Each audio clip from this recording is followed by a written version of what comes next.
إنما تصيبون العلم بصدقكم مع الله عز وجل.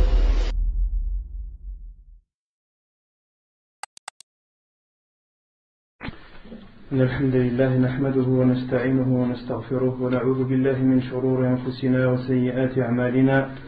من يهده الله فلا مضل له ومن يضلل فلا هادي له، وأشهد أن لا إله إلا الله وحده لا شريك له، وأشهد أن محمدا عبده ورسوله. يا أيها الذين آمنوا اتقوا الله حق تقاته ولا تموتن إلا وأنتم مسلمون. يا أيها الناس اتقوا ربكم الذي خلقكم من نفس واحدة وخلق منها زوجها وبث منهما رجالا كثيرا ونساء، واتقوا الله الذي تساءلون به والأرحام إن الله كان عليكم رقيبا. يا أيها الذين آمنوا اتقوا الله وقولوا قولا سديدا يصلح لكم أعمالكم ويغفر لكم ذنوبكم، ومن يطع الله ورسوله فقد فاز فوزا عظيما. أما بعد، فإن أصدق الحديث كتاب الله تعالى، وخير الهدي هدي محمد صلى الله عليه وسلم، وشر الأمور محدثاتها، وكل محدثة بدعة، وكل بدعة ضلالة، وكل ضلالة في النار. أما بعد. Donc, comme je le disais la semaine dernière, on continue les biographies des savants, rahimahumullah ta'ala. Donc, j'avais jugé bon de faire une petite traite concernant le livre Al-Wajiz sur la jurisprudence, vu que pendant les vacances, les gens ne sont pas présents, la plupart ne sont pas présents. Or, les cours de tahara, les cours de fiqh, plus particulièrement de la purification, sont des cours importants, et les gens n'ont pas beaucoup de notions à ce sujet. Donc j'ai préféré faire une pause et pendant cette pause faire les biographies des savants, rahimahumullah ta'ala. Donc la semaine dernière on avait parlé de Cheikh Ibn Baz, rahmatullahi alayhi. On avait parlé de sa biographie, de sa vie et de tout ce qu'il a entrepris et apporté à la communauté musulmane. Et aujourd'hui, on va parler de Cheikh Ibn Uthaymin, rahimahullah ta'ala. Donc on va parler de sa vie et de tout ce qu'il a pu y entreprendre. Donc son nom, sa kunya était Abu Abdillah. La kunya de Cheikh Ibn Uthaymin était Abu Abdillah. La même kunya que Cheikh Ibn Baz. Cheikh Ibn Baz également avait pour kunya Abu Abdillah. Abu Abdillah Ibn Salih, donc c'était Muhammad, son prénom était Muhammad, le fils de Salih, le fils de Sulayman, le fils de Abdurrahman, le fils de Uthman Ibn Uthman, qui faisait partie de la famille appelée Al-Ris, Al-Wahibi Al-Tamimi.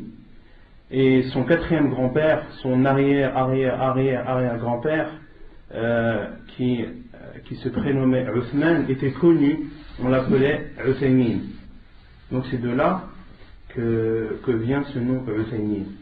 Le nom Uthaymin vient c'est le nom qui était donné à l'arrière-grand-père de Cheikh Ibn Uthaymin. Donc il a été appelé ainsi. Il est né la 27e nuit du Ramadan de l'année hégérienne 1347, qui correspond à peu près l'année 1900. Qui peut me dire 1927. Et on a vu la semaine dernière que Cheikh Ibn Baz lui est né en l'an de l'Hégire 1330. Donc la différence entre les deux est de 17 ans. Non. Il est né dans la ville de Unayza, une des villes de Al-Qasim en Arabie Saoudite.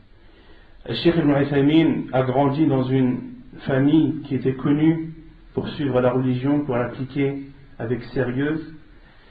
Il a même été l'élève de certains membres de sa famille, dont son grand-père, qui s'appelait Cheikh Abdurrahman ibn Sulayman al-Damir. Et Cheikh Ibn Uthaymin a lu et a appris le Coran de son grand-père, rahimallahu al-jami'.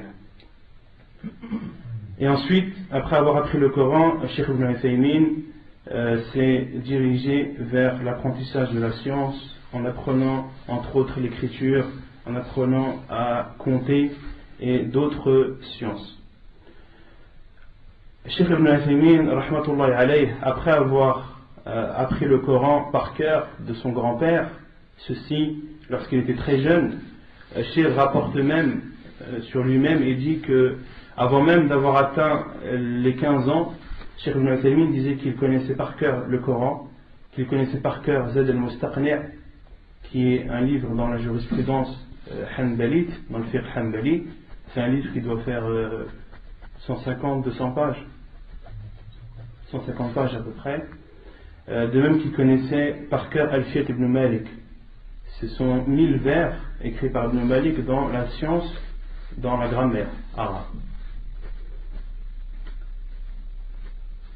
Cheikh rahimahullah ta'ala était très sérieux et était enthousiaste dans l'apprentissage de la science, malgré les moyens minables entre guillemets qui étaient à leur disposition à l'époque. Cheikh Ibn Uthaymin dit qu'à l'époque il n'avait en sa possession que le livre Ar-Rawd al-Murabbi', qui est une explication du livre justement Zad al-Mustaqni'. Ar-Rawd al-Murabbi' est un livre qui explique Zad al-Mustaqni', toujours dans la jurisprudence hanbalite. Et Cheikh rahimahullah lisait de ce livre et il disait aussi qu'il était logé dans une chambre en terre cuite au-dessus d'une vacherie. Vous connaissez une vacherie? C'est des tables des vaches, là où les vaches sont déposées. Et Cheikh rahimahullah, c'était là-bas qu'il habitait dans sa jeunesse lorsqu'il apprenait la science. Et Cheikh rahimahullah ta'ala était connu depuis son petit jeune âge pour sa grande intelligence. Cheikh rahimahullah alayh était un cheikh doté d'une extrême intelligence. Il était très très intelligent, rahimahullah ta'ala. Et il s'efforçait de côtoyer les savants et de prendre d'eux la science. Et parmi eux, le Cheikh Al-Sa'di, rahimahullah ta'ala, le mufti de Unaydah, celui qui a écrit le livre Taysir al-Karim al-Rahman, qui est le tafsir d'Ibn Sa'di, connu chez tout le monde par le tafsir d'Ibn Sa'di. C'est un exégèse du Coran que les savants conseillent aux débutants.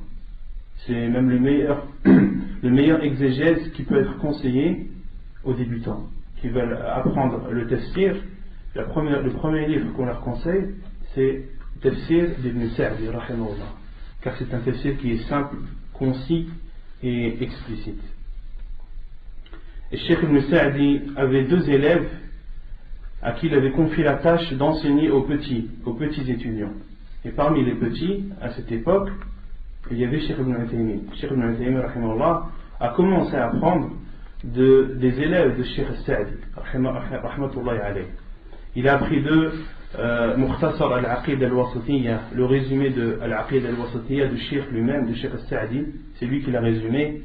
Il a appris aussi de ses élèves Minhaj al-Salikin, un livre aussi de Cheikh Abdurrahman al-Sa'di dans le fiqh, dans la jurisprudence. C'est un livre qui est connu, pas traduit en français encore. Pas traduit en français.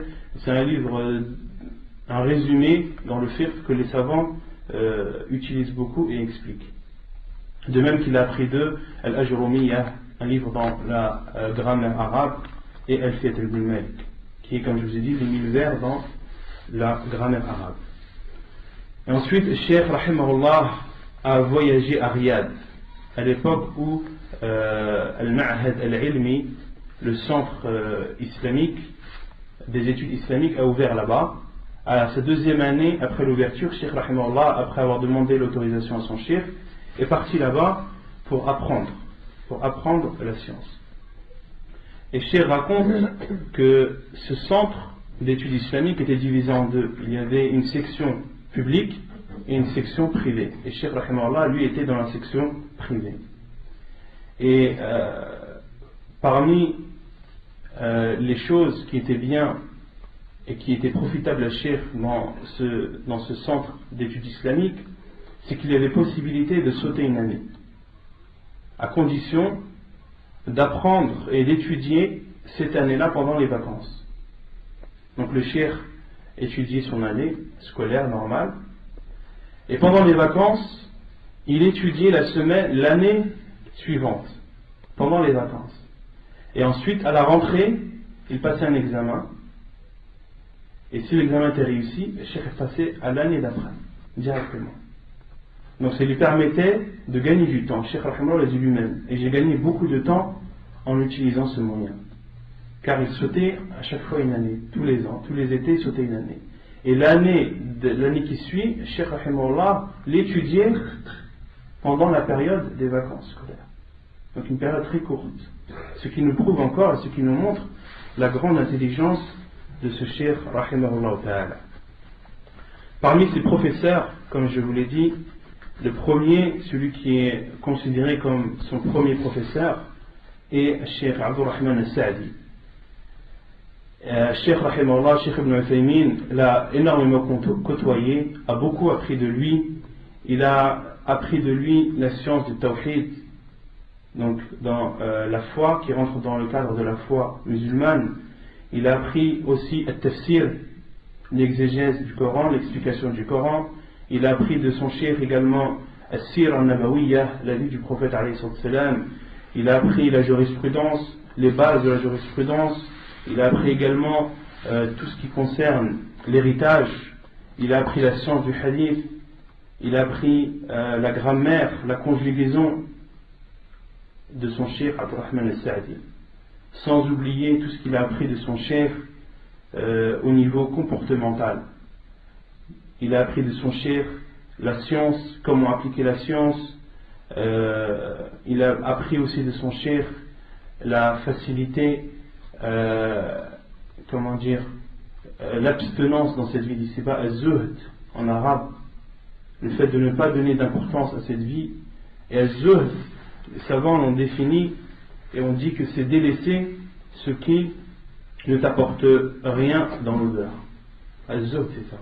Une personne de zahid, c'est une personne qui délaisse dans cette vie d'ici-bas ce qui n'est pas profitable dans la vie de l'odeur. Il y a des choses dans cette vie d'ici-bas que l'on fait mais qui ne sont pas profitables dans l'au-delà. Et az-zuhd, c'est justement de délaisser ces choses. De même que Cheikh Ibn Uthaymin rahimahullah a beaucoup été touché par son Cheikh Abdurrahman al-Sa'di dans sa façon de donner les cours, dans sa façon d'enseigner aux élèves. Cheikh al-Sa'di avait une façon unique. Parmi ses professeurs également, il y a Cheikh Abdul Aziz ibn Baz rahimahullah ta'ala. Donc Cheikh Abdul Aziz ibn Baz était un professeur, était un des shuyukh de Cheikh Ibn Uthaymin. Cheikh Ibn Uthaymin, lorsqu'il était à Riyad, a profité de la présence de Cheikh Ibn Baz là-bas pour apprendre de lui la science. Il a appris de lui Sahih al-Bukhari, il a lu sur lui plutôt Sahih al-Bukhari et quelques livres de Cheikh al-Islam Ibn Taymiyyah rahimahullah et d'autres livres dans le cadre du fiqh, dans le cadre de la jurisprudence islamique. Et Cheikh Ibn Uthaymin dit en parlant de Cheikh Ibn Baz: j'ai beaucoup été frappé par Cheikh Ibn Baz quant à l'importance qu'il donnait au hadith, de même que j'ai été touché par son comportement et son aisance avec les gens. Et son aisance avec les gens. Parmi ses shuyukh aussi, parmi ses professeurs, Cheikh Muhammad al-Amin al-Shinqiti. Muhammad al-Amin al-Shinqiti est un des grands savants de ce siècle, un Mauritanien, qui est décédé en an 1393 de l'Hégire, donc à peu près dans les années 1973. Il était connu pour son tafsir appelé Adwa al-Bayan. Il n'est pas traduit en français. Adwa al-Bayan fi idahi al-Qur'an bil-Qur'an. C'était un savant réputé pour sa grande science, réputé pour sa grande connaissance de la langue arabe. Cheikh al-Albani dit de lui, lorsqu'il donnait une conférence, lorsqu'il donnait un cours, on avait l'impression que le Coran était en face de lui. Dans Cheikh rahimahullah, al-Albani a dit ça pour montrer la facilité qu'avait al-Amin al-Shinqiti rahimahullah à citer les versets du Coran, à citer les preuves du Coran. C'est pas une chose facile de parler d'un sujet et de citer tous les versets dans le Coran qui sont en rapport avec ce sujet. Le Coran fait 600 pages, plus de 600 pages. Je te dis par exemple al-Zakat. cite-moi tous les versets dans le Coran qui parlent de la zakat. C'est pas n'importe qui veut faire ça. Tu peux m'en citer un, deux, mais de là à me citer quasiment tous les versets en rapport avec la zakat dans le Coran, comme ça, sans de tête, c'est pas une chose facile. Et l'Amin al-Shinqiti rahimahullah utilisait les versets avec une telle facilité qu'on avait l'impression que le Coran était en face de lui. On avait l'impression qu'il avait le Coran entre les mains et qu'il lisait. Et Cheikh Ibn Uthaymin rahimahullah a appris de Cheikh Al-Amin al-Shinqiti rahimahullah à Riyad, dans le centre justement d'études islamiques. Et Cheikh Ibn Uthaymin rapporte et dit nous étions élèves, nous étions étudiants dans le centre islamique de Riyad. Donc il dit nous, lui et les élèves qui étaient dans sa classe, nous étions assis dans la classe et le cheikh est entré dans la classe. Et lorsque je l'ai vu, je me suis dit, mais c'est un bédouin. Cheikh Ibn Uthaymin, c'est lui qui raconte lui-même. Mais c'est un bédouin. Je ne pense pas qu'il ait de la science à nous apporter. Et Cheikh rahimahullah décrivait la tenue de Cheikh Al-Amin al-Shinqiti, une tenue très modeste. On ne pouvait pas reconnaître que c'était un cheikh, on ne pouvait pas reconnaître que c'était un savant. En général, les savants, lorsqu'ils donnent un cours, ils sont bien habillés, ils sont habillés d'une façon qui les différencie, qui les distingue des autres. Et Al-Amin al-Shinqiti rahimahullah est rentré dans la classe, habillé normalement, très modestement, à tel point que Ibn Uthaymin rahimahullah a pensé que c'était un bédouin et qu'il n'avait aucune science à leur apporter. Et Cheikh Ibn Uthaymin s'est dit aussi, et j'ai pensé à mon Cheikh Abdurrahman al-Sa'di, et je me suis dit, j'ai laissé Cheikh Abdurrahman al-Sa'di, je suis venu ici, m'asseoir devant un bédouin. Il avait des remords à la première vision de Cheikh Al-Amin al-Shinqiti. Et ensuite, Cheikh Ibn Uthaymin continue et dit, mais lorsque le Cheikh a commencé son cours, lorsque Al-Amin al-Shinqiti a commencé son cours, c'est là où la science sortait de sa bouche. C'est là où on a appris énormément de choses de ce Cheikh, et c'est là où on s'est rendu compte que c'était un grand savant, un immense savant de l'islam, et nous avons beaucoup appris de lui, que ce soit dans la science et également dans son comportement, rahimahullah ta'ala. Parmi les shuyukh de Cheikh Ibn Uthaymin, il y a aussi Abdul Razzaq al-Afifi, rahimahullah ta'ala, qui lui était un des grands savants d'Arabie Saoudite. Il a appris de lui la science de la grammaire et al-balagha. Al-balagha, je ne sais pas comment traduire en français. La rhétorique. C'est la façon de parler, de s'exprimer. Al-balagha, c'est une science qui permet d'apprendre la façon de s'exprimer, de parler, les termes qu'il faut utiliser, etc. Quant aux élèves de Cheikh Ibn Uthaymin, rahmatullahi alayh, il n'est pas possible de les énumérer. Ils sont trop nombreux pour pouvoir les énumérer. Parmi les dernières années de Cheikh où il a donné ses cours, à ces cours assistaient à peu près 500 élèves au cours de Cheikh, rahimahullah ta'ala. Parmi les travaux que Cheikh a fait, il a commencé à enseigner l'année 1370 de l'Hégire, donc à peu près à l'année 1950. Le Cheikh avait combien? Avait quel âge à cette époque? Il est né en 47 de l'Hégire. Il a commencé son premier cours en année 70, 1370. Le Cheikh avait 23 ans. La première fois qu'il commençait à donner ses cours, le Cheikh rahimahullah avait 23 ans. Il donnait ses cours dans la grande mosquée de Al-Unayza, et ceci encore à l'époque du vivant de son Cheikh Ibn Sa'd. Mais Cheikh rahimahullah donnait des cours, mais c'était des cours qui étaient très restreints et qui n'étaient pas réguliers. Et ensuite, après que Cheikh soit sorti de Riyad et fini d'étudier dans le centre islamique de Riyad, il était désigné professeur dans le centre d'études islamiques de Unayza, de la ville où il habitait, et ceci dans l'année 1374, donc en 1954. Puis dans l'année 1376 de l'Hégire, donc l'année 1956, son cheikh Abdurrahman al-Sa'di décède. Et Cheikh Ibn Uthaymin, donc Cheikh Abdurrahman al-Sa'di, lui est décédé, il avait 69 ans. Rahimahullah ta'ala. Il est décédé, il avait 69 ans. Et ceci nous rappelle le hadith du prophète alayhi salam qui dit A'maru ummati bayna sittin wa sab'in. Il y a un hadith du prophète alayhi salam que Cheikh Al-Albani a authentifié que l'âge des gens de ma communauté varie ou oscille entre 60 et 70 ans. Lors du hadith, je ne le connais pas exactement. Et dans le hadith, le prophète alayhi salam dit et ne surpasse que très peu. Ceux qui vivent plus de 70 ans sont très peu. C'est comme ça dans le hadith du prophète alayhi salam. Et parmi les annotations de Cheikh Al-Albani, lorsqu'il a fait une annotation sur ce hadith, il a dit et moi je fais partie de cette minorité. Cheikh Al-Albani fait partie de cette minorité. Il dit je fais partie de cette minorité. J'ai aujourd'hui 84 ans. J'ai aujourd'hui 84 ans. Donc c'était seulement pour vous citer ce hadith parce que je pense que beaucoup d'entre vous ne le connaissent pas. Le prophète alayhi salam dit l'âge des gens de ma communauté et al-ummah ici dans ce hadith il englobe quelle communauté? On avait vu les communautés qu'il y avait en islam. Il y en a deux, ummat al-da'wa ou ummat al-ijaba. Vous vous rappelez ou pas? Non? La communauté ummat al-da'wa, c'est la communauté, ce sont les gens qui sont venus après la mort du prophète alayhi salam jusqu'au jour du jugement, jusqu'à la fin du monde. Ceci, c'est la communauté du prophète alayhi salam, les savants l'appellent ummat al-da'wa, c'est-à-dire la communauté envers qui l'appel de l'islam est dirigé.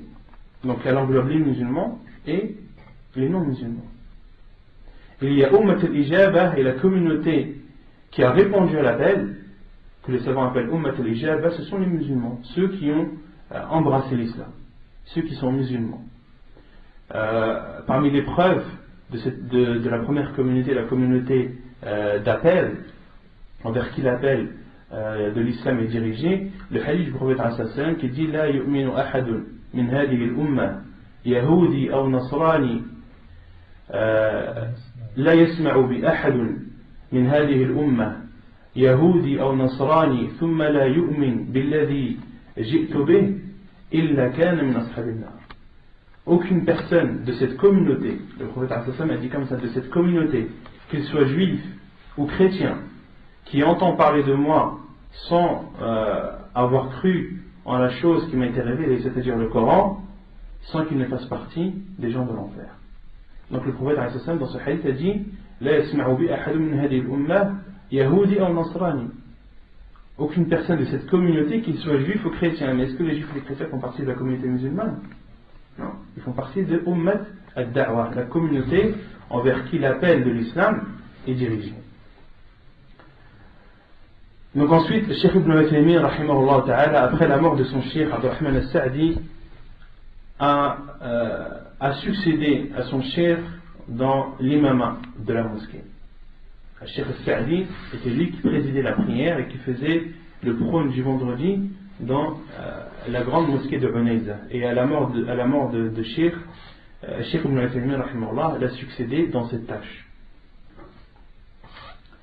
Et le Cheikh rahimahullah donnait des cours ensuite, après la mort de son cheikh, donnait des cours dans une bibliothèque qui était une succursale de justement la mosquée de Unayza. Le Cheikh rahimahullah donnait des cours là-bas, et lorsque les élèves ont été de plus en plus nombreux et que la bibliothèque ne suffisait plus, le Cheikh rahimahullah donnait directement ses cours dans la grande mosquée de Unayza. Il n'a cessé, le Cheikh Ibn Uthaymin rahimahullah n'a cessé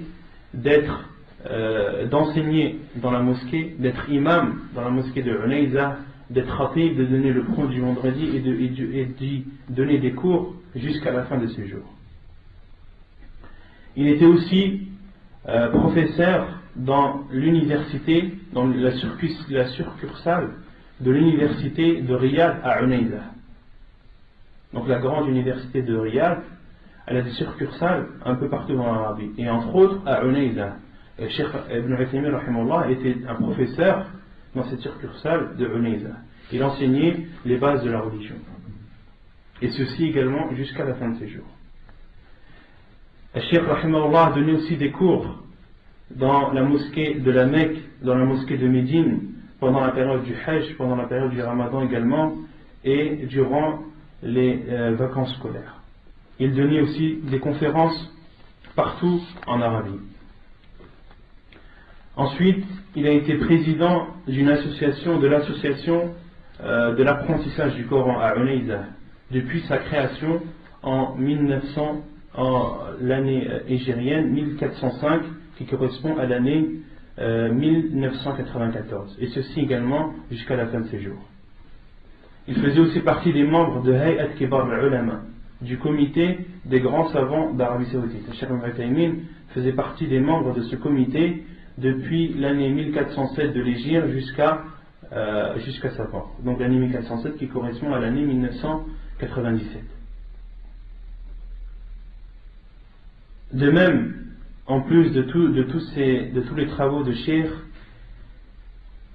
il avait une grande responsabilité et apportait son aide aux gens, que ce soit en subvenant à leurs besoins, jour et nuit, qu'ils soient à Unayza ou qu'ils soient en voyage, et de même que Cheikh rahimahullah répondait à leurs questions. Cheikh rahimahullah, comme je vous ai dit, donnait beaucoup de conférences partout en Arabie. Il en donnait à Riyad, à Jeddah, à Médine et dans d'autres villes de l'Arabie. Il ne se contentait pas uniquement de les donner dans les mosquées, mais Cheikh rahimahullah a donné aussi des cours, des conférences dans les casernes militaires. Cheikh rahimahullah allait même dans les casernes militaires pour y donner cours aux personnes. Ce qui explique les choses, qui explique la popularité de Cheikh rahimahullah. Cheikh rahimahullah était populaire à peu près dans les 20 dernières années de sa vie, à peu près. Un de ses élèves raconte qu'en 1402, c'est-à-dire en 1992, Cheikh rahimahullah n'avait qu'une dizaine d'élèves. N'avait qu'une dizaine d'élèves. Et c'est au fur et à mesure du temps que les élèves ont commencé, que le nombre des élèves a commencé à croître. Parmi les choses qui expliquent sa popularité, il y a tout d'abord sa sincérité dans l'apprentissage du ilm, rahimahullah ta'ala, et dans le fait qu'il enseignait beaucoup. Il enseignait beaucoup. Aussi, parmi ce qui explique sa popularité, c'est qu'il donnait des cours et des conférences à la Mecque, comme je vous ai dit, pendant le mois du Ramadan, où un grand nombre d'élèves se rassemblaient autour de lui. Parmi les choses qui expliquent aussi sa popularité, c'est la facilité qu'il avait à s'exprimer, et la facilité également qu'avaient les gens à comprendre ses paroles. Parmi les choses qui expliquent sa popularité également, c'est le bien fondé de son manhaj. Cheikh rahimahullah suivait le manhaj des salaf, suivait la voie des plus prédécesseurs. Parmi aussi les causes de sa popularité, c'est que Cheikh rahimahullah ta'ala ne suivait pas al-madhhab al-hanbali aveuglément. Cheikh rahimahullah, comme vous savez, le madhhab, le rite juridique qui est répandu en Arabie, c'est le rite hanbali, qui suit l'école de l'imam Ahmad ibn Hanbal rahimahullah. Et Cheikh rahimahullah suivait ce madhhab, mais lorsque la vérité lui apparaissait, lorsque le dalil était clair, lorsque le hadith était clair, Cheikh rahimahullah s'empressait de suivre le verset ou le Coran. Et lorsque la vérité lui apparaissait, il ne regardait plus le madhhab, il ne donnait plus d'importance au madhhab à ce sujet. Et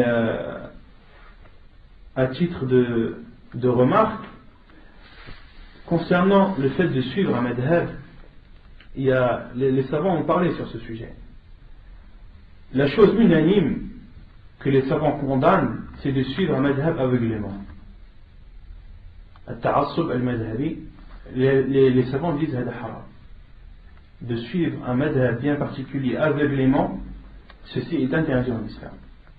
Par contre, pour un jeune étudiant qui veut apprendre les sciences religieuses, de commencer à apprendre la science religieuse à travers un madhab, ceci est autorisé. Par exemple, au Maroc, supposons, une personne qui veut étudier la science religieuse, elle peut commencer par apprendre en utilisant ou via le rite malikite, selon le fiqh maliki, à condition que lorsque la vérité lui apparaît, il doit la suivre. Et ensuite, au fur et à mesure de son apprentissage, et au fur et à mesure où il va accroître, où sa science va accroître, cet élève pourra différencier le vrai du faux. Ensuite, et suivre la vérité là où elle lui apparaîtra. Mais au début, les savants disent qu'il est autorisé d'apprendre la religion au début en suivant un fiqh, en suivant une école parmi les quatre. Et Cheikh Ibn Uthaymin rahimahullah était connu pour ça, pour suivre la vérité lorsqu'elle lui apparaissait. Comme était connu auparavant avant lui son Cheikh Abdurrahman al-Sa'di, était connu lui aussi pour ne pas suivre le rite hanbalite, à tel point que certains savants de Bouraïda, donc la ville qui est proche de Unayza, à peu près 25 km, reprochaient cela à Cheikh Abdurrahman al-Sa'di, lui reprochaient le fait que Cheikh Abdurrahman al-Sa'di ne suive pas le rite hanbalite. Et Cheikh Abdurrahman al-Sa'di, lui, suivait la vie de Cheikh l'Islam Ibn Taymiyyah et de Ibn al-Qayyim, de son élève Ibn al-Qayyim. Car les sujets qui sont traités par Cheikh l'Islam Ibn Taymiyyah et son élève Ibn al-Qayyim, les savants disent que les sujets traités par ces savants, ils ne laissent aucune ouverture à faire. Subhanallah. Cheikh l'Islam Ibn Taymiyyah, lorsqu'il étudie un sujet, lorsqu'il part dans un sujet, il explique quasiment toute chose et ne laisse à celui qui vient après étudier ce sujet, il ne laisse aucun champ d'exploitation. Il ne peut plus rien exploiter de ce sujet. Cheikh l'Islam Ibn Taymiyyah a déjà tout exploité dedans. De même pour Ibn al-Qayyim rahimahullah ta'ala. Et les savants de notre époque suivent beaucoup les avis et les tarjihat de Cheikh l'Islam Ibn Taymiyyah et de son élève Ibn al-Qayyim. Mais cela ne veut pas dire que Cheikh l'Islam Ibn Taymiyyah est une personne parfaite, qui ne fait pas d'erreur. Non. Il y a beaucoup de choses, beaucoup de points où Cheikh Ibn Taymiyyah diverge et est en désaccord avec Cheikh l'Islam Ibn Taymiyyah. Parmi ces choses-là, par exemple, Cheikh l'Islam Ibn Taymiyyah rahimahullah autorise à un homme de se marier avec 2 sœurs de lait. Car en islam, vous savez qu'il est interdit à un homme de se marier en même temps avec 2 sœurs. Le Coran est clair à ce sujet. Un musulman n'a pas le droit de se marier avec 2 sœurs en même temps. Cheikh l'Islam Ibn Taymiyyah, lui, considère que le verset est propre aux sœurs de sang et non aux sœurs de lait. Cheikh Ibn Taymiyyah rahimahullah le contredit à ce sujet.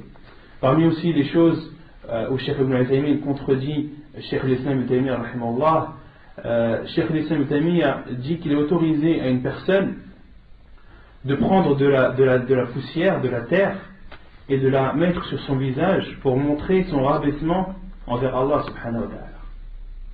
Et Cheikh Ibn Taymiyyah rahimahullah le contredit à ce sujet et dit que cet acte est une adoration et la base dans l'adoration c'est l'abstinence jusqu'à la preuve du contraire. La base dans l'adoration c'est l'abstinence jusqu'à la preuve du contraire. Donc, et parmi les points que les savants d'Arabie contemporains ont suivi et qui a un peu bouleversé ce qui était connu en Arabie, c'est au niveau du divorce. Ce qui est connu dans le fiqh hanbali, c'est qu'une personne, un homme qui dit à sa femme tu es divorcé 3 fois, elle est considérée comme étant divorcée 3 fois. Et vous savez qu'une femme qui a été divorcée 3 fois, son mari n'a plus le droit de se marier avec elle jusqu'à temps qu'elle se remarie avec quelqu'un d'autre, qu'elle divorce. À ce moment-là, son mari aura le droit de se remarier avec elle. Mais de se remarier dans un mariage licite, dans un mariage, un mariage sincère. Un mariage sincère. Parce que malheureusement, il y a des personnes, qu'est-ce qu'ils font? Ils font ce que les savants appellent nikah al-tahlil. Car, par exemple, une personne qui a divorcé de sa femme 3 fois, qu'est-ce qu'il va faire? Il va dire à une personne, marie-toi avec ma femme, et divorce de suite après. Comme ça, elle aura été mariée avec toi, tu l'auras divorcée, et ensuite je pourrai la récupérer. Là, le hadith du prophète est clair. Allah subhanahu wa ta'ala maudit celui qui fait ce mariage-là et celui pour qui il est fait. D'accord? Et Cheikh l'Islam Ibn Taymiyyah a dit que lorsqu'un homme dit à sa femme tu es divorcé 3 fois, il n'est comptabilisé comme un seul divorce, et non 3. Et cet avis, Cheikh Ibn Baz l'a suivi, et Cheikh Ibn Uthaymin également l'a suivi, Cheikh Al-Albani à notre époque l'a suivi également, alors qu'auparavant en Arabie, il était connu qu'une personne qui dit à sa femme tu es divorcé 3 fois, elle était divorcée 3 fois. Et le premier qui était connu pour ça était Cheikh Ibn Baz. Le premier à être connu en Arabie pour suivre l'avis de Cheikh l'Islam Ibn Taymiyyah à ce sujet est Cheikh Ibn Baz, d'où le fait que beaucoup de gens se sont dirigés vers Cheikh pour lui poser des questions sur le divorce, contrairement aux autres mashayikh.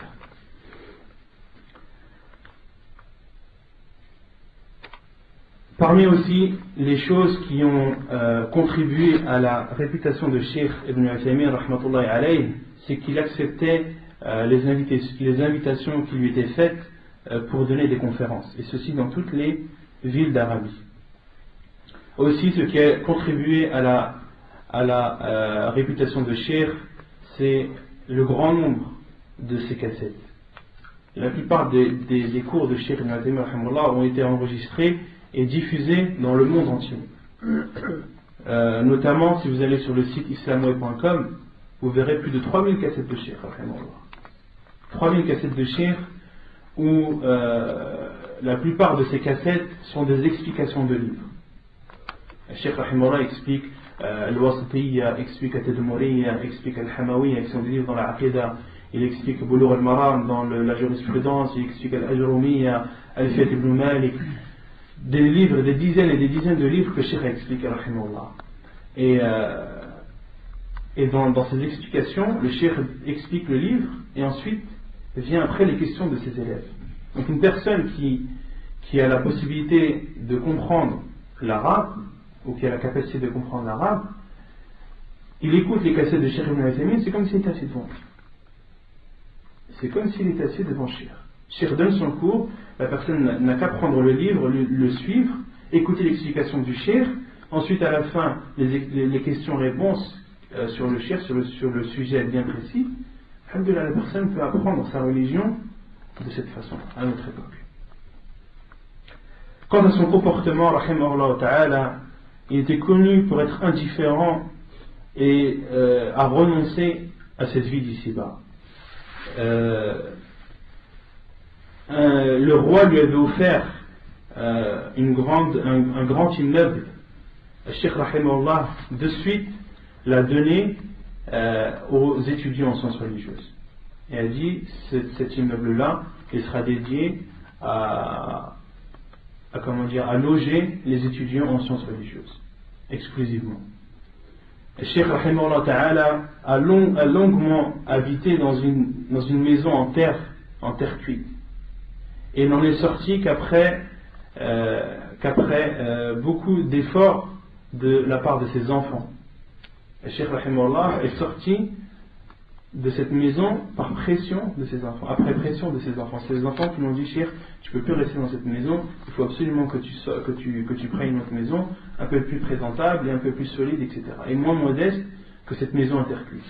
Et c'est après maintes efforts que Cheikh rahimahullah a cédé à la pression de ses enfants. De même que Cheikh rahimahullah était connu lorsqu'on lui donnait une grosse somme d'argent, sur le champ d'informer que cette somme allait être dédiée aux étudiants en sciences religieuses. Sur le champ.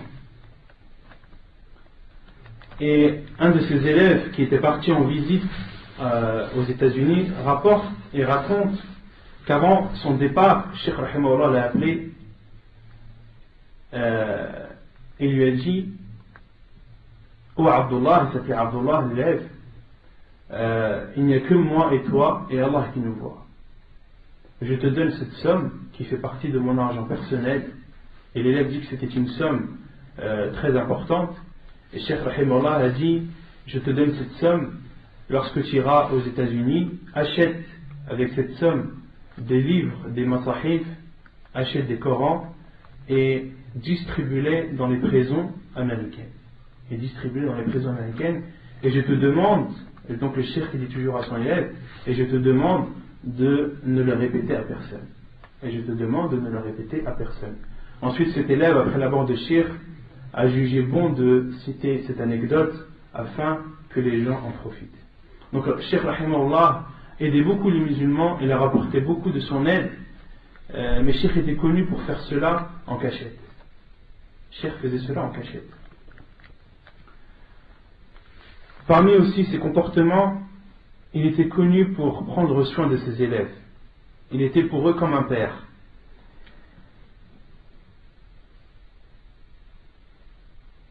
Le Cheikh Rahimahullah donnait des bourses à ses élèves et leur achetait toutes les fournitures nécessaires à leur apprentissage, que ce soit les cahiers, les stylos, les livres, etc. Le Cheikh Rahimahullah s'occupait beaucoup de ses élèves.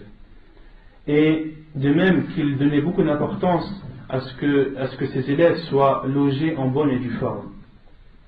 Et Cheikh Rahimahullah accordait à ses élèves une assise par mois, où il commençait son assise par une parole où il conseillait les élèves dans leur apprentissage de la science, et ensuite il leur demandait d'écrire les remarques qu'ils avaient ou les demandes qu'ils voulaient faire concernant leur vie de tous les jours.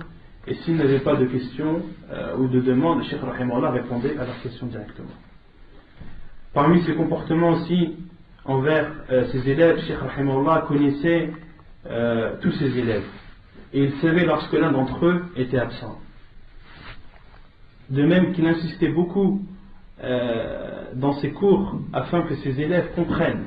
Cheikh Rahimahullah n'hésitait pas à répéter jusqu'à ce que ses élèves comprennent la chose que Cheikh leur explique.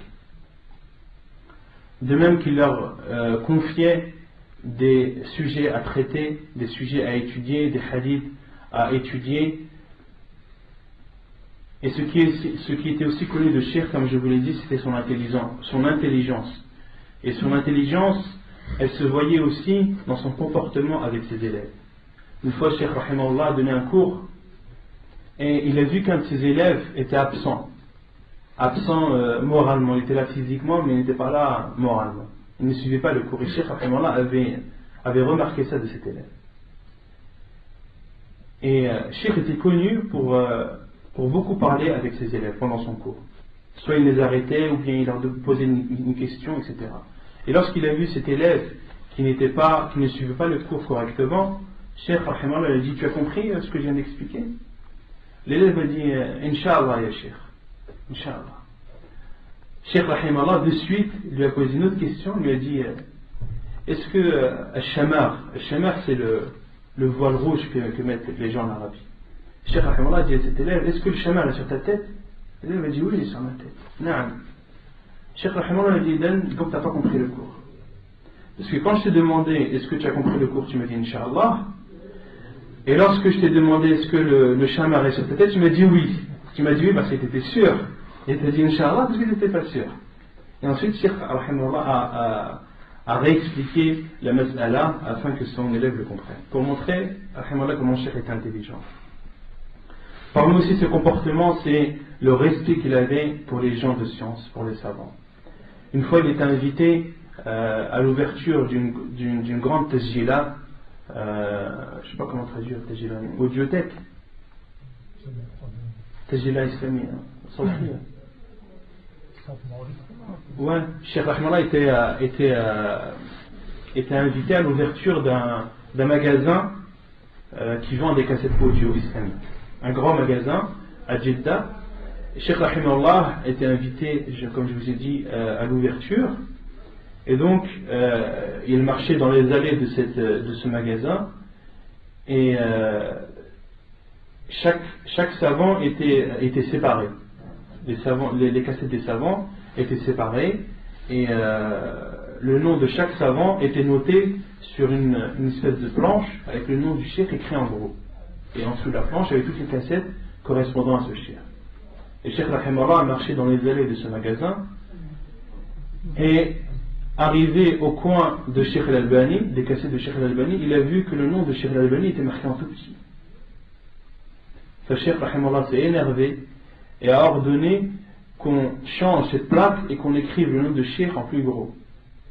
Et ne comprenait pas pourquoi est-ce que le nom de Cheikh Al-Albani est écrit en petit, alors que le nom des autres savants était écrit en grande taille. Et Cheikh Rahimahullah a ordonné qu'on change cette plaque et qu'on mette le nom du Cheikh plus en valeur. De même que Cheikh Rahimahullah parlait beaucoup en bien et citait les bienfaits et faisait les éloges de ses professeurs, comme Cheikh Sa'di Rahimahullah, Cheikh Ibn Baz également. Quant à son adoration, Cheikh Rahimahullah faisait le pèlerinage tous les ans depuis des années et des années. Parmi aussi ses adorations, il faisait la Umrah pendant le Ramadan, tous les Ramadans, et également pendant les vacances scolaires. Cheikh Rahimahullah faisait aussi la Umrah pendant les vacances scolaires. Parmi aussi les actes d'adoration que Cheikh faisait, c'était Qiyam al-Layl, la prière nocturne. Et ceci, même quand Cheikh Rahimahullah était très fatigué. Un de ses élèves raconte et dit qu'ils étaient partis à Riyad avec Cheikh. Ils avaient des choses à accomplir là-bas. Et ensuite, de Riyad, ils sont partis à Jeddah. Et ensuite, de Jeddah, ils sont partis à Mecca pour faire la Umrah.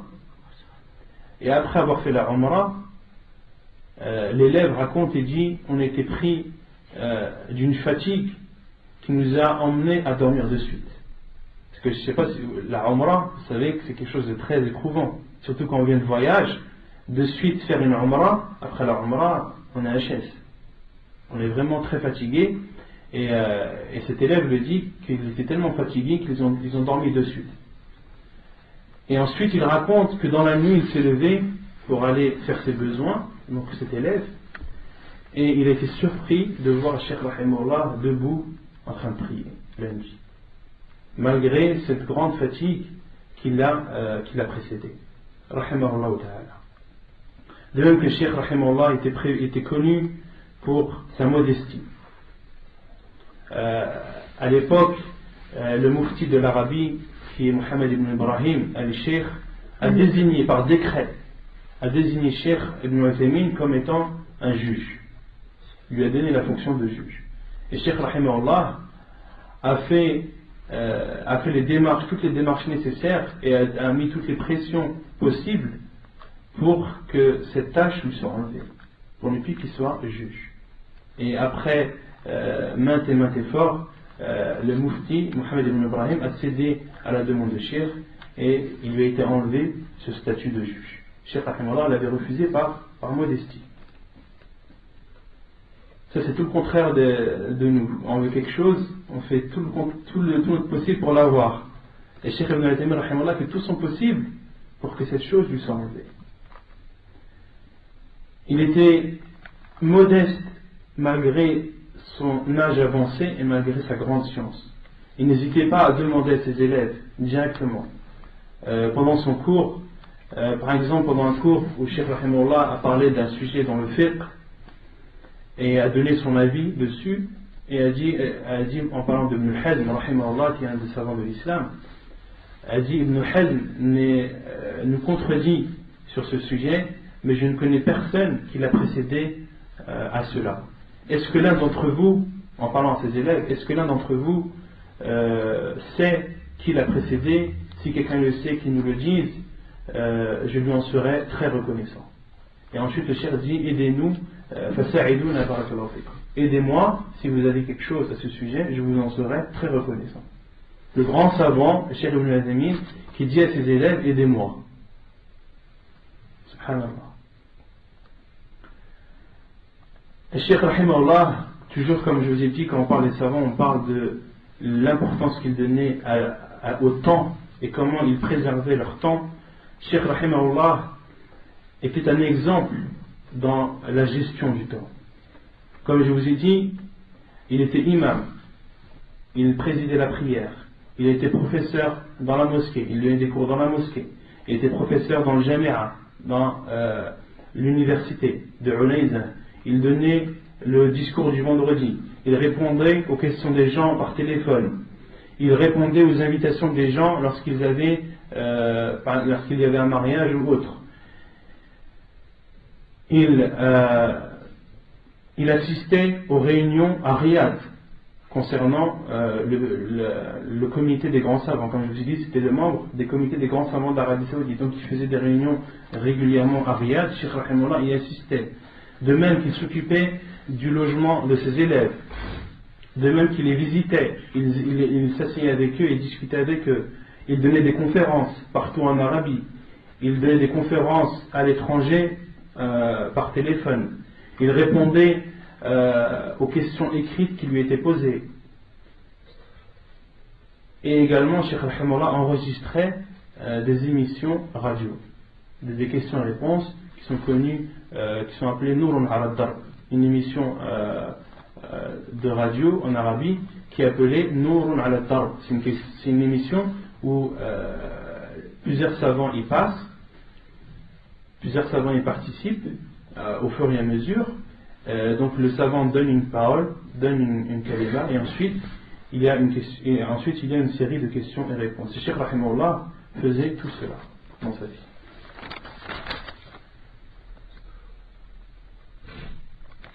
Parmi aussi les choses qui montrent comment Cheikh Rahimahullah gérait son temps, par exemple, il l'acceptait, il autorisait qu'on lui pose des questions et qu'on lui lise des livres dans le trajet entre la mosquée et chez lui, donc lorsqu'il sortait de la mosquée pour aller chez lui, mais par contre, il interdisait toute question lorsqu'il sortait de chez lui et qu'il allait à la mosquée.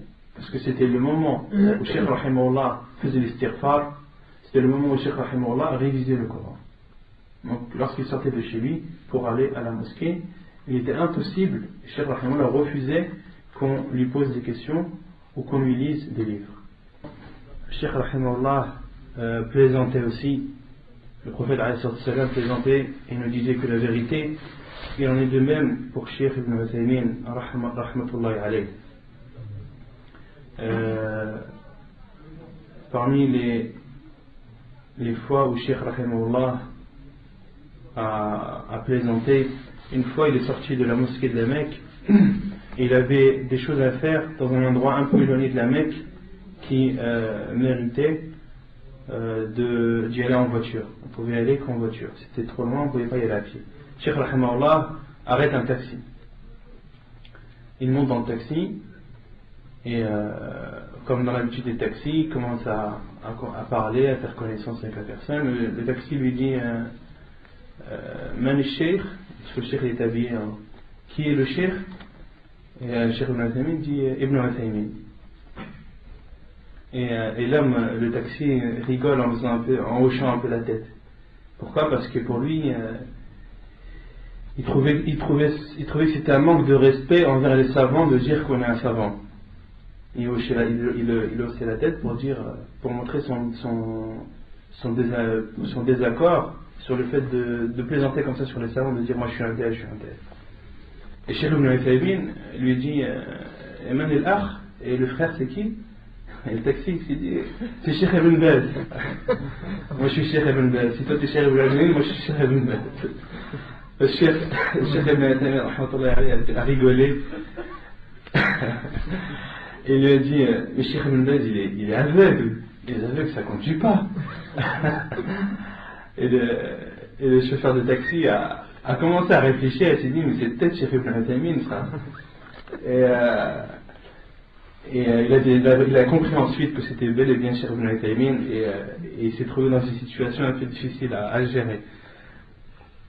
Parmi aussi les fois où Cheikh Rahimahullah a plaisanté, il y a un homme qui est parti de Jeddah à Médine et comme vous savez, et de Médine ensuite, de Médine à Jeddah, Afwan. Il partait de Médine à Jeddah.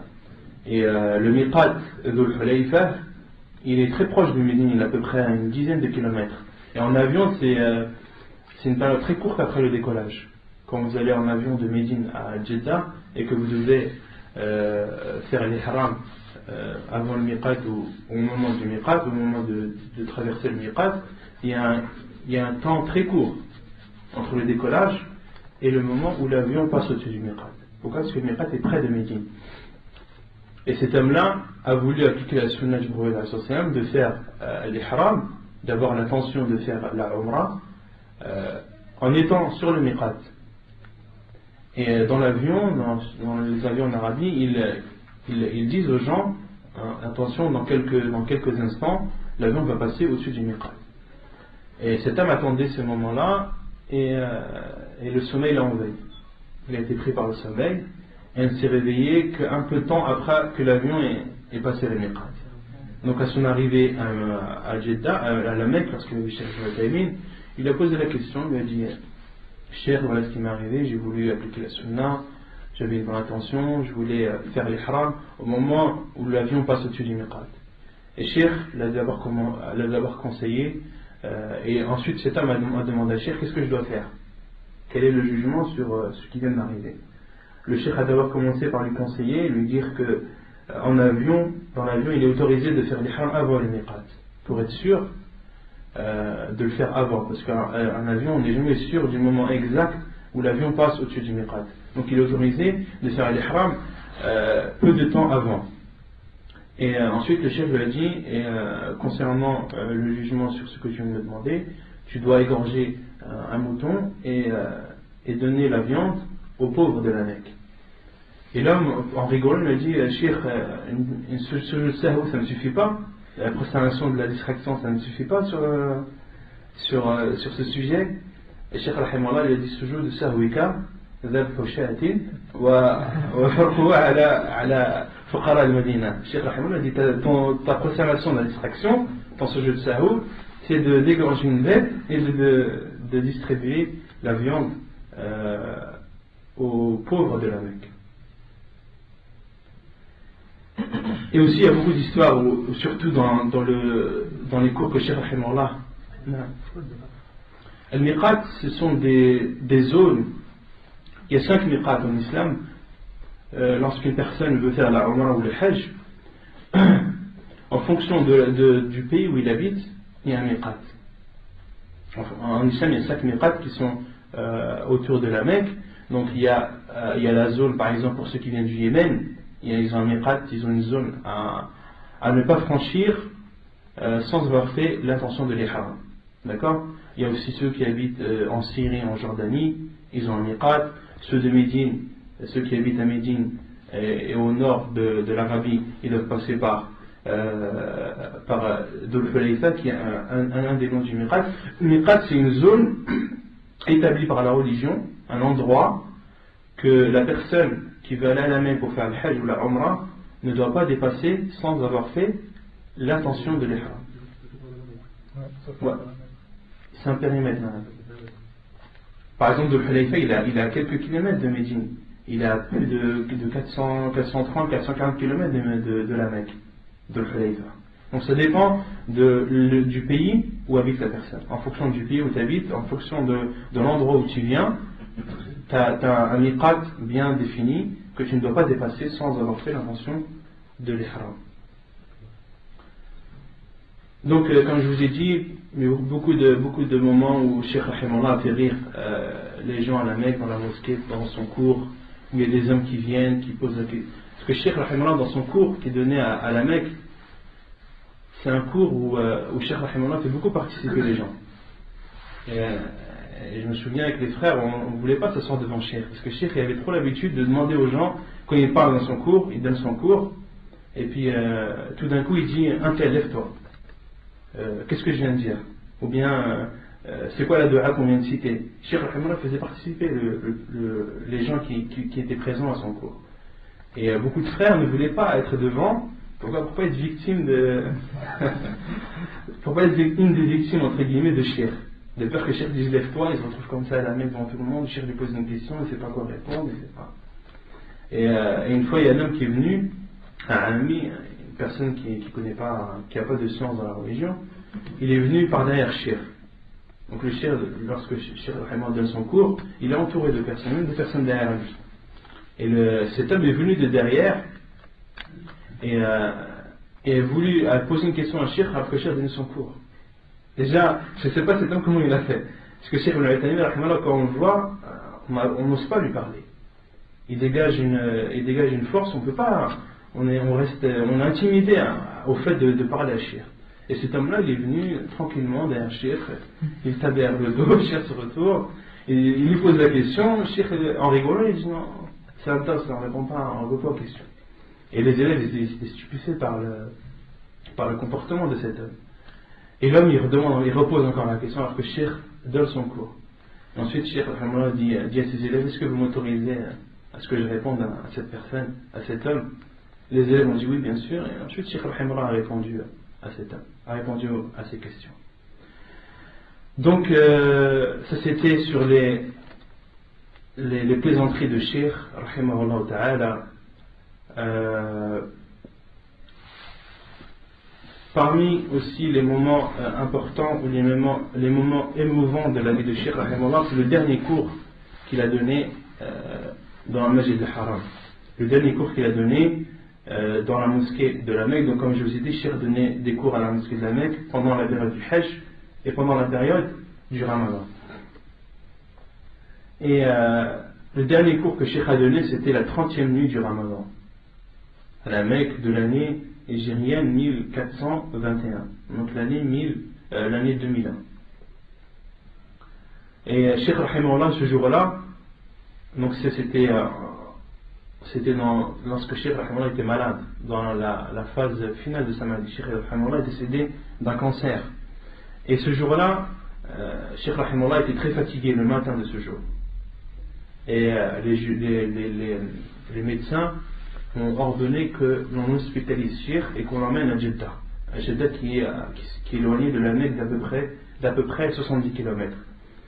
Et Cheikh rahimahullah a été hospitalisé et il est rentré dans les soins. Il a été sujet à des soins intensifs.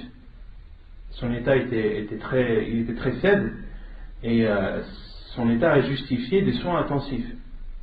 Donc Cheikh rahimahullah a subi des soins intensifs pendant 4-5 heures à peu près. Et lorsqu'il s'est senti un peu mieux, qu'est-ce qu'il a dit à ses enfants? Il a dit: je veux aller à la Mecque donner mon cours ce soir à la mosquée.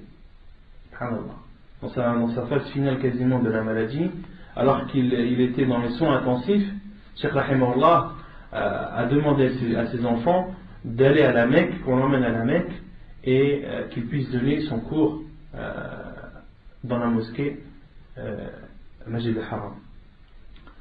Et ses élèves ont insisté à Cheikh, ont dit: Cheikh, c'est pas possible, tu es en soins intensifs, on ne peut pas t'emmener à la Mecque comme ça, ton cours, etc.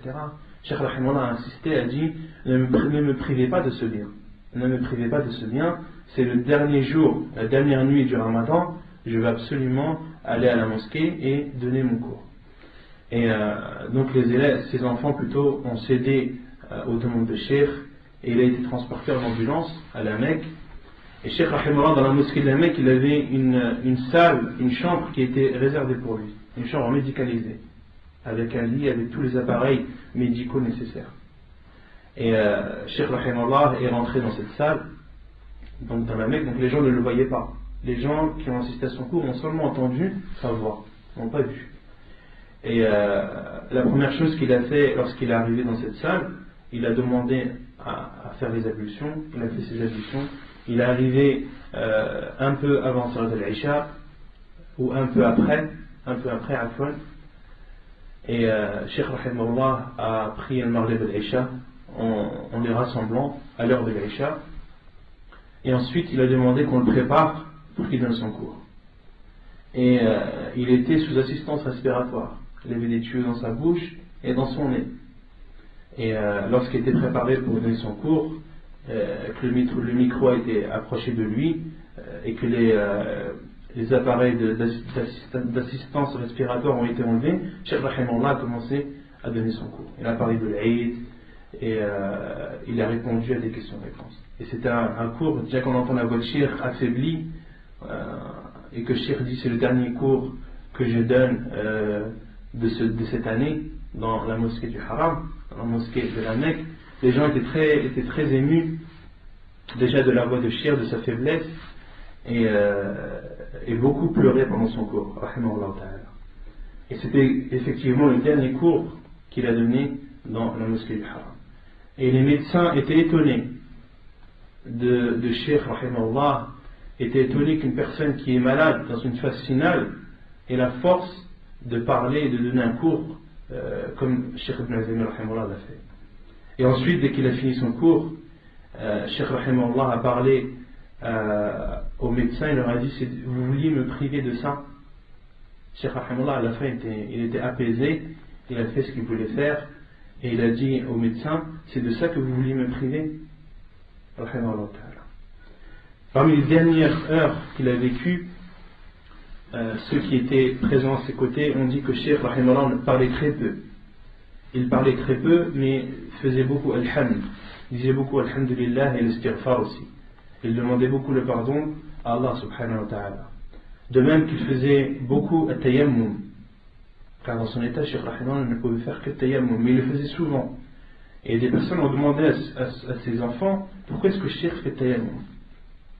Et ils lui ont répondu, il fait tayammum parce qu'il fait tayammum avant de lire le Coran.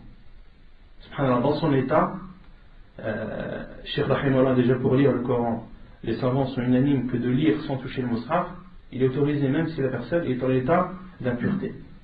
On peut lire le Coran sans le toucher, même en état d'impureté. Et il est préférable, dans tous les cas, de lire le Coran en état de pureté. Mais c'est préférable, c'est une sunna. Et Cheikh rahimahullah, dans son état, il ne délaissait pas cette sunna du prophète sallam. Et avant de lire le Coran, ne serait-ce que le lire sans prendre le mushaf, Cheikh rahimahullah faisait ses ablutions avec tayammum et ensuite lisait le Coran. Et ceux qui étaient à ses côtés disent aussi que avant que Cheikh rahimahullah tombe dans le coma et meurt quelques heures après, la dernière chose qu'il faisait c'était lire le Coran. Il lisait le Coran juste avant d'être tombé dans le coma. Et Cheikh rahimahullah est décédé un mercredi le 15 du Shawwal, donc 15 jours après le dernier dars qu'il a fait à la Mecque. 15 jours après de l'année 1421. Et les gens ont prié sur lui dans Al-Masjid al-Haram, dans la mosquée de la Mecque, le lendemain, le jeudi, après Salat al-Asr. Et des centaines de milliers de personnes ont prié sur lui. Et Cheikh rahimahullah a été enterré dans le cimetière de la Mecque. Certains disent qu'il a été enterré à côté de Cheikh Ben Baz, mais Allahu a'lam, je n'ai pas de confirmation sur cette information. Et ceux qui l'ont lavé ont dit qu'ils ont vu une lumière dégagée de Cheikh, que Cheikh rahimahullah dégageait une lumière et qu'un sourire apparaissait dans son visage. Rahimahullah ta'ala. وبهذا انتهينا من ترجمة الشيخ ابن عثيمين. Donc nous avons terminé la biographie de Cheikh Ibn Uthaymin rahmatullahi alayh, et la semaine prochaine on parlera de la vie de Cheikh Muqbil ibn Hadi al-Wadi'i rahimahullah ta'ala. وصلى الله وسلم وبارك على نبينا محمد وعلى آله وصحبه أجمعين وآخر دعوانا أن الحمد لله رب العالمين.